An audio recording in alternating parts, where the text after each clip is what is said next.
আজকে আমি বানাবো আপেলের টক ঝাল মিষ্টি আচার। এজন্য আমার লাগবে 8-10টা আপেল। আপেলগুলো আমি এখন স্লাইস করে কেটে নিচ্ছি, বড় বড় পিস করে।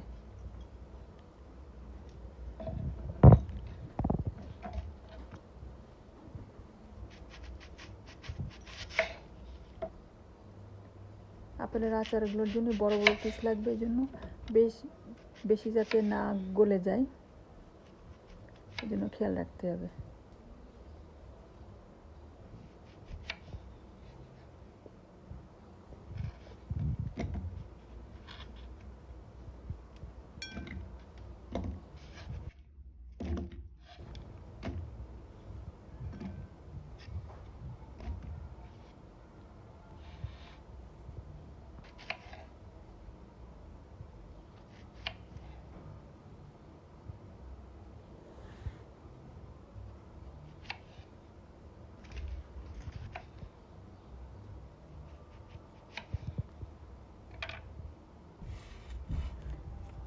আপেলগুলো আমার কাটা শেষ, এখন আমি আমার হাঁড়িতে দিয়ে দিলাম।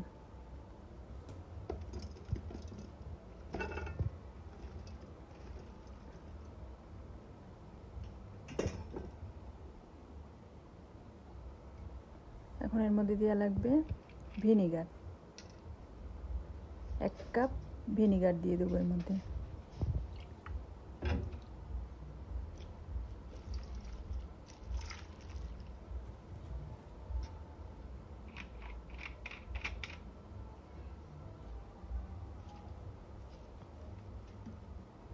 ভিনিগার দিয়ে একটু চামচ দিয়ে নাড়াচাড়া করে নেব।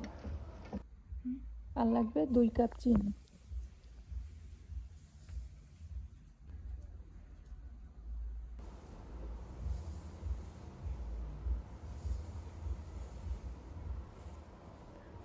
দেওয়া হয়ে গেলে এবার একটু উপর নিচে করে নেব,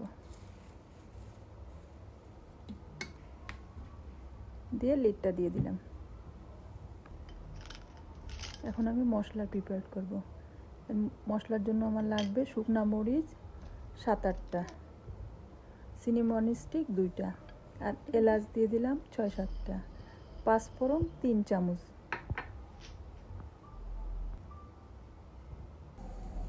দিয়ে চুলাতে দিয়ে দিলাম, লিড বসাই দিলাম।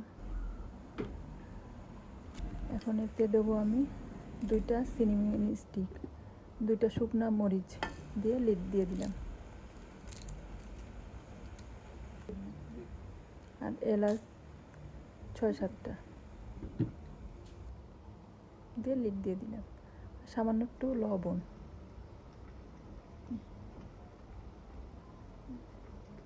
লবণ খুব বেশি দেবো না, যেহেতু আমার ভিনিগারে লবণ আছে, এই জন্য সামান্য একটু লবণ দিয়ে একটু নাড়াচাড়া করে নিলাম।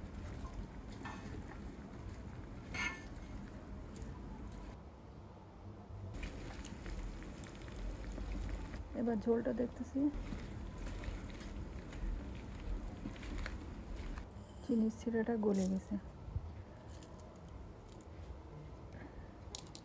এখন এই মশলাগুলো আমি সব ব্লেন্ডার করে নেব। মশলাগুলো খুব বেশি গুঁড়ো করব না, আদা ভাঙা করে নেব।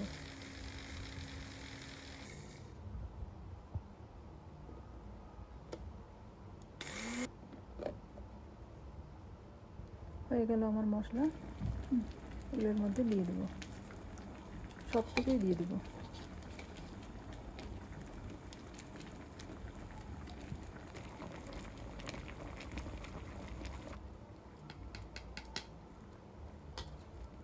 দিয়ে এবার ভালোভাবে নাড়াচাড়া করব। খেয়াল রাখতে হবে আপেলের টক মিষ্টি আচারে বেশি গলানো যাবে না, ক্রাঞ্চি ভাবটা থাকবে, একেবারে গলাও না একেবারে শক্তও না,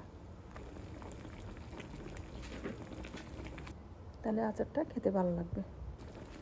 টক মিষ্টি আচার, যেহেতু টক ঝাল মিষ্টি আচার, এর মধ্যে সামান্য একটু চিনি দিয়ে দিলাম। চিনিটা একটু কম ছিল আমার, তাই 2 টেবিল চামচ চিনি দিলাম। চিনিটা এখন ফুটে উঠেছে, এবার আমি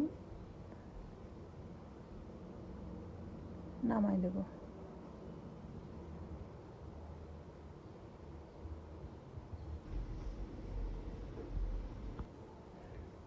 অলমোস্ট ডান আমার। এখন আমি সার্ভিং ডিশে সার্ভ করব।